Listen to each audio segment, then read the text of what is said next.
Bakit nga ba natin kailangan mag-ipon at mag-invest? Di ba nga ang pera ay ginawa para gastusin? Di ba mas mabuting gamitin na lang natin yung pera natin ngayon? Sa totoo lang, wala naman may gusto magtipid ng bawat sentimo ng pera nila hanggang 90 years old at di makapag-enjoy sa mga bagay na kaya naman nilang bilhin o gawin ngayon.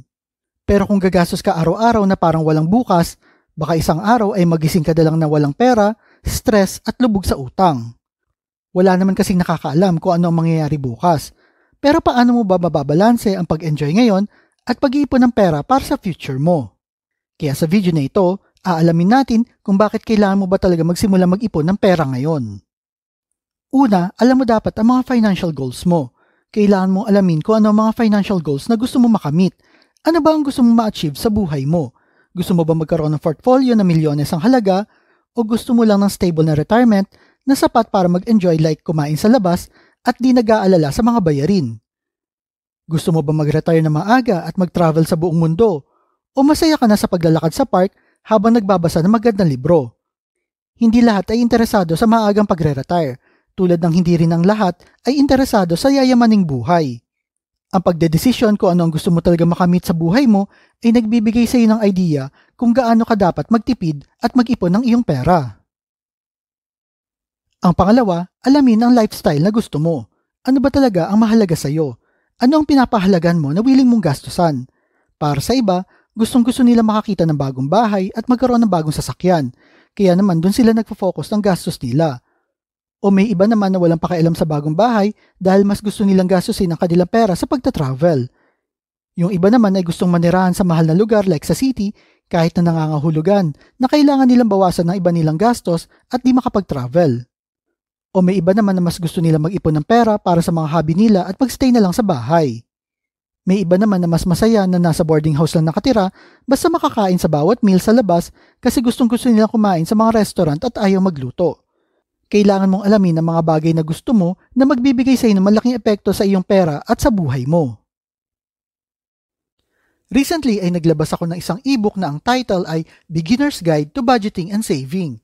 Ito ay puno ng practical tips at strategies na magagamit nyo agad para simulan nyo ang inyong pagbabudget at pag-save ng pera. Alam ko na minsan talaga ay mahirap mag-umpisa kaya ginawa ko ang ebook na ito na simple at madaling sundan. At kung gusto niyo makakuha ng kopya ng ebook na ito at syempre suportahan na rin ang aking channel o page, punta lang kayo sa rocket.ph at hanapin niyo ang page na Invest and Up.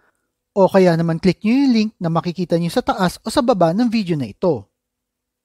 Gusto kong gamitin nyo ang promo code na IAU2024 para makakuha ng discount sa aking mga digital products.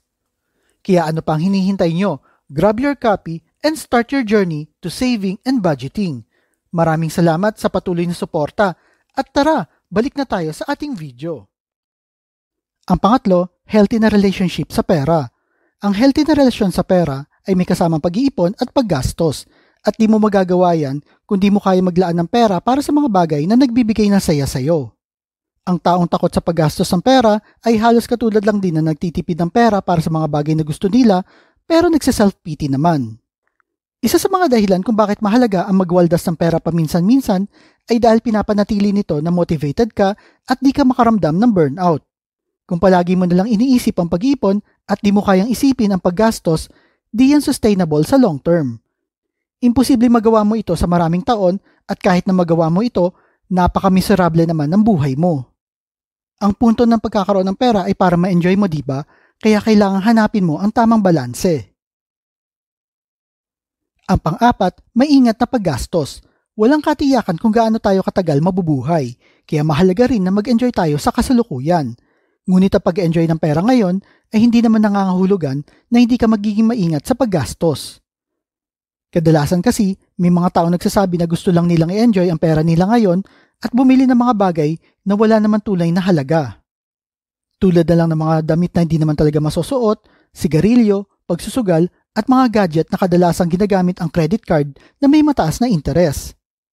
Ang ganitong uri ng paggastos ay kadalasang nagdudulot lamang ng stress at problema sa hinaharap. Mahalaga maglaan ng pera para sa mga bagay na tunay na mahalaga sa atin kaysa sa mga walang kabuluhang bagay na mabilis lang din natin makakalimutan.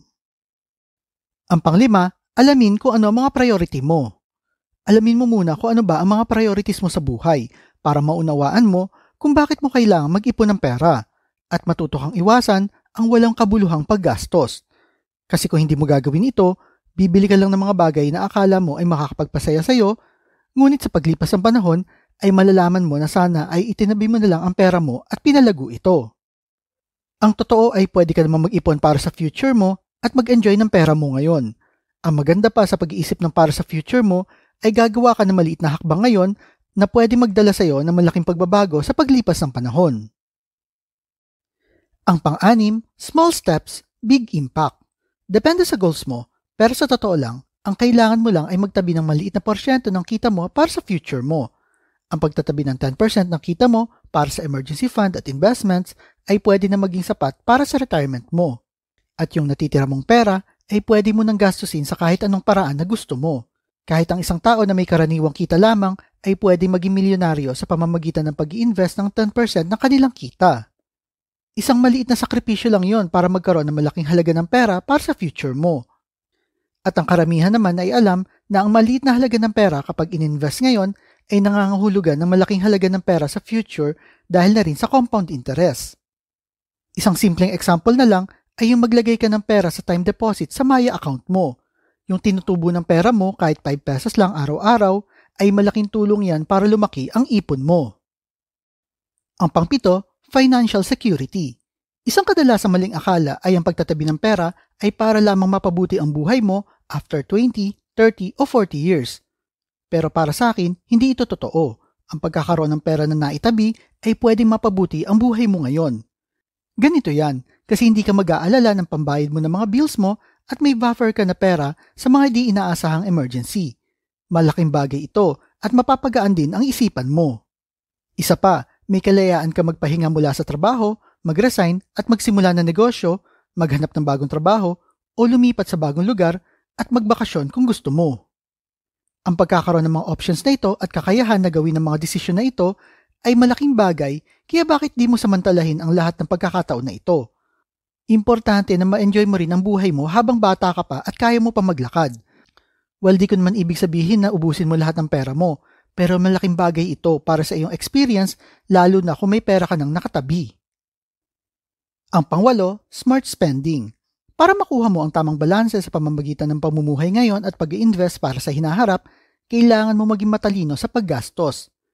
Hindi mo naman kailangang isakripisyo ang lahat ng ginhawa na tinatamasa mo ngayon. Sa halip, bawasan mo lang yung walang kabuluhang paggastos sa mga bagay na di naman talaga importante o di mo naman talaga kailangan at madali lang makalimutan pagkatapos mo itong bilhin.